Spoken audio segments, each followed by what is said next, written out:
Ассалаумағалейкум достар, сіздермен бірге Казонимус арнасы.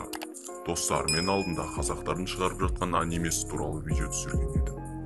Ол қарасам жақсы просмотр жинапты. Ал енді мен қазақтардың шығарып жатқан ойыны туралы видео түсіремін. Қазақтар телефонға арнап атыс, тура Counter-Strike, CSGO сияқты шутер ойын шығарған. Я достар, ал ол ойынның ең басты маңыздылығы ол ойында кэшбэк бар. Және ол ойын тек Қазақстанда ғана доступны. Оны қазақтар шығарып жатқаннан кейін ол ойында қазақша тілде бар. Ол ойын дәл қазір Play Market'те де доступны, тіпті App Store'да да. Және ол ойында ат, қамшы деген сияқты қазақша нақыштағы қару-жарақтар да бар. Егер қазақтардың мобильді телефонға арнап шығарған ойындарын білмейтін болсаңыз, Car Parking Multiplayer деген ойынды білетін шығарсыз. Я, оны Олжас Games деген қазақстандық студия, яғни Олжас деген жігіт өз студиясымен бірге шығарған. Бұл мобильді телефонға шығарған ең танымал ойыны. Я, одан да басқа қазақтардың мобильді телефонға арнап шығарған ойындары көп, бірақ олардың көбісі қазақи тілде, қазақи нақышта шығарылмаған.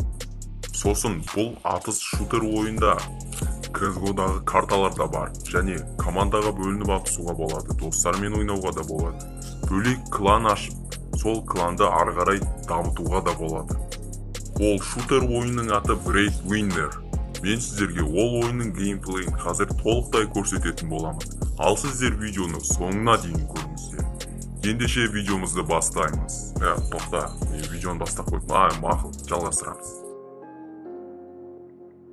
Көріп тұрғандарыңыздай ойынның геймплейі және басты меню осындай. Арқасында CS:GO-дағы ең хит карта тұр. Я, сіздер графикасы нашар деп айтатын шығарсыздар, бірақ бұл графика средний графикада тұр. Жоғарғы графика бұдан да әдемі. Ойынды боттармен де, кәдімгі адамдармен де ойнауға болады. Компьютердегі Counter-Strike ойындағы ең хит карталарды да таңдап ойнауға болады. Енді дәл солардың копиясы болып жасалмаған, бірақ соларға кішкене ұқсас болып жасалған. Қару-жарақ арсеналдары да өте көп. Кез келген қаруды таңдап атса аласыз. Және өзінің жүгіруі, өзінің жаңағыдай қимылдауы, анимациясының барлығы басқаша. Яғни өте ерекше, басқа мобильді ойындарға ұқсамайды. Ал жүрісін, атуын Call of Duty ойынына кішкене ұқсатуға болады. Видеоның басында айтып өткенімдей, ойында кэшбэк системасы бар. Және бұл ойында тек қана оружиені ғана емес, өзіңіздің персонажыңызда да кастомизация бар. Оны өзгерте аласыз, киімін өзгерте аласыз, түрін өзгерте аласыз. Және қару-жарақты көтере аласыз. Яғни оның қалай айтсам болады, мықтылығын, күштілігін.